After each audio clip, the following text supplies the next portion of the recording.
Okay, so it's Saturday morning, and I got a little bit of a late start for what I was trying to do. I was trying to wake up at I woke up at 6:30, and I just didn't get out of bed, and that's okay. So it's a little later in the morning, but I just wanted to walk and talk about finding community in a new city, how I did it. And obviously finding community is a ongoing process, right? It's hard to be I've found community and that's it, and the work ends. But I've done a few different things to help to find and build my community since I've been here, and just wanted to go through the three different tiers of things. I think there's different levels to it, right? So the first one, honestly, this garners a lot of controversy. I know that, a lot of discourse on social media, and that is feel comfortable trying to make friends with the people that you work with. And I understand why there's discourse around it. I understand the concept that when you're at work, you're a professional, and that's the extent of it. But I want to raise you that the people that you work with, depending on what you do, already have something in common with you that you know, right? And that's a good way to initiate connecting with people. You have this shared experience. You go to this office however many times a week. You're there for minimum 40 hours. You should be around people that you enjoy being around and spending time with.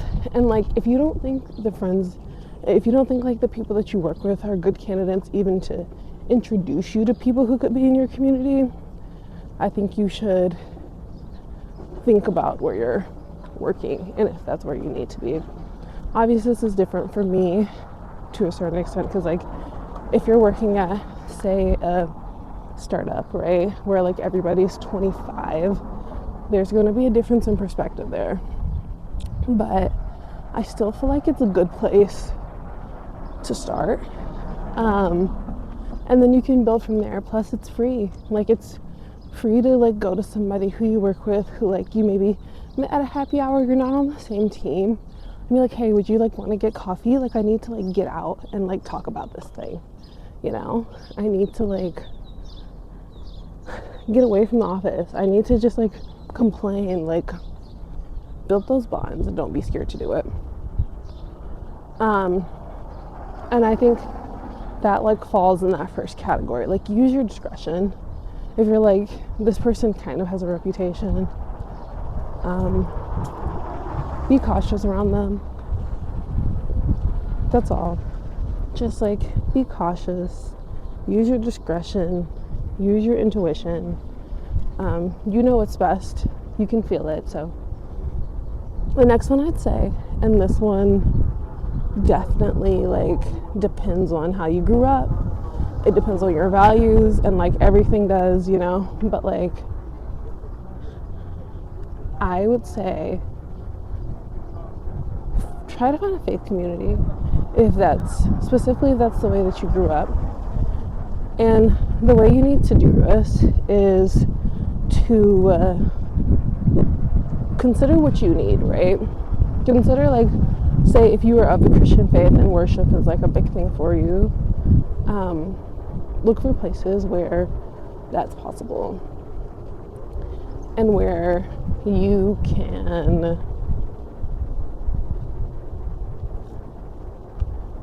where you can find that, find good worship, where you can find places that emphasize community groups and small groups, if that's what you need. And even if you don't necessarily find your best friends there,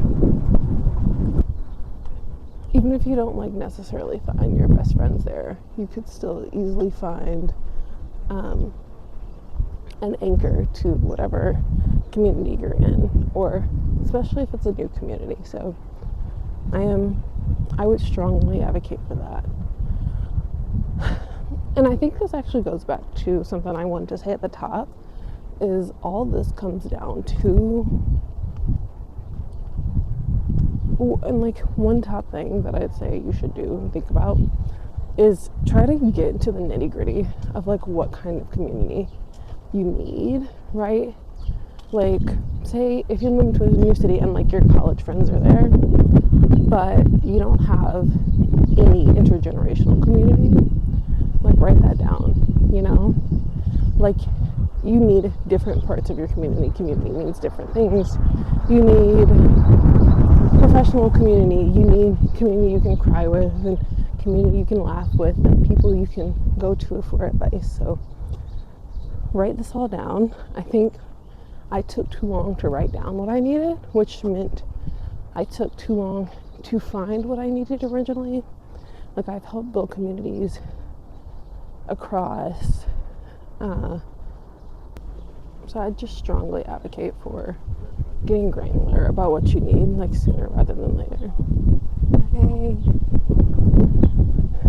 So I'd say that.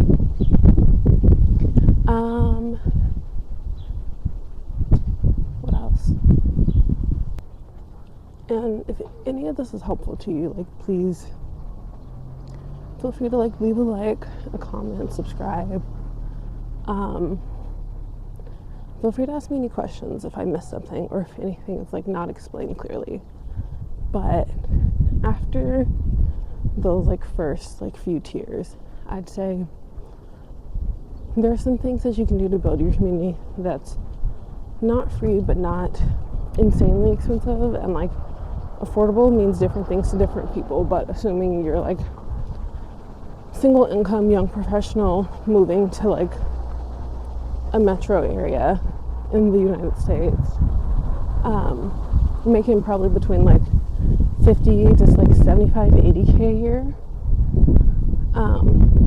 I'd say this is like decently affordable for the ROI. Is like your grandparents were onto something, right? When they were in like these civic clubs and these service organizations, and like what community comes down to in many ways is having a shared purpose and a shared mission and working towards that together, but also having regular touch points, right? Which is why in many ways, like in the past, churches for people were such a strong community tie. You'd see these people for sure like once a week. If you went once a week, right? At work, you see people every day. At school, like your strongest friendships when you were growing up were most likely in your school because you had regular touch points with those people. And that doesn't really change, right? Like whenever you become an adult, your strongest relationships are going to be the people that you see the most frequently, and have the most like urgent and honest connections with. And one way I've like created more opportunities to see people, I guess, often, and an organization that I've joined that has allowed me to have something like that is joining the Junior League in DC, which is a women's service organization. We are trained volunteers. We volunteer at, like in DC, we have like the National Book Festival, and there's certainly more depth to it than that, but like I've started to create even like a tangential community. Like I was at a work event earlier this week, and like I turned my head and I saw this woman like walking through, and I was like, oh, like she's like in the Junior League. Like I know this person. Like when things like that happen, I feel more anchored to my community. And that's kind of what you want. I mean, that's kind of what I want. I don't know if everybody wants the same thing, but I know that's what I want, is to feel that anchoring, to feel like I could walk into like just about any room in the city room, grocery store, restaurant, and probably know somebody there. Like, I feel like that feels very anchoring. So I'd say join a service org. There's like Junior League, there's Rotaract, there's like a million other things that you can do that I would like strongly advocate for. And probably one of the last things that I'd advocate for this time is there are many free ways to build community. There are many like not as free ways to build community. And then there are like some very not free ways to build community. But I want to say a couple of things, right? Before we get to like that last piece is some common advice is like, just go to one place and go there all the time. And like, you'll make friends and you'll build community. And like, you may meet people, but going to the gym or going to the bar all the time, especially if you're not a particularly like directly social person, is not going to build the kind of community you want. Like, I don't know if you like want your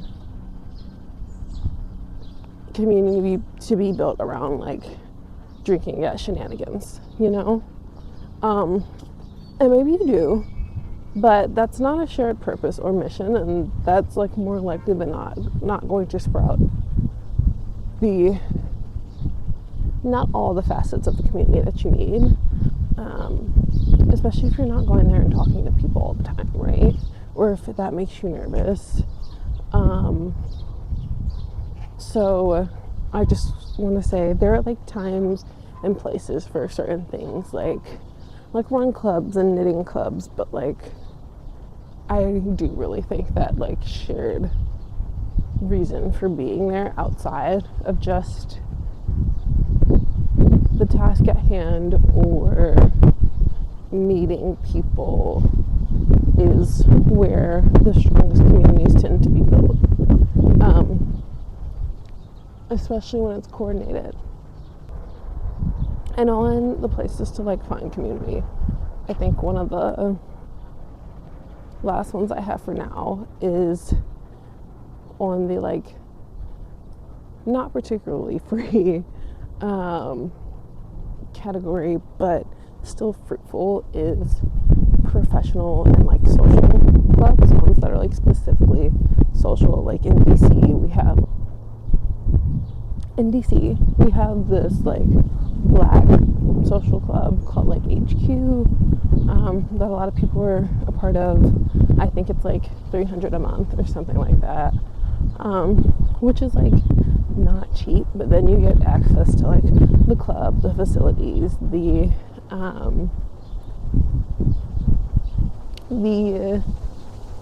like the other driven, perhaps ambitious, if you are, people. And that's a part of the sell, right? So consider it if you can. There may have been other pieces that I left out, but I think this is like a good place to start. One thing you just have to remember is that when it comes to building community, and like I'll talk about this in like another video about how to actually build the community once you've found people who you want to surround yourself with, but a lot of it is just making sure you're showing people like the love and the follow-up and commitment that you'd want. And people will show it back. Like, that is the golden rule, right? But it's the golden rule and it's lasted the test of time for a reason. So if there's anything I didn't answer, any good clubs for people to join and organizations that I left out, like, please feel free to comment them. I want to hear what everybody else has to say, and maybe I can integrate some of the things you have into my routine. So thank you. I'll talk to you later.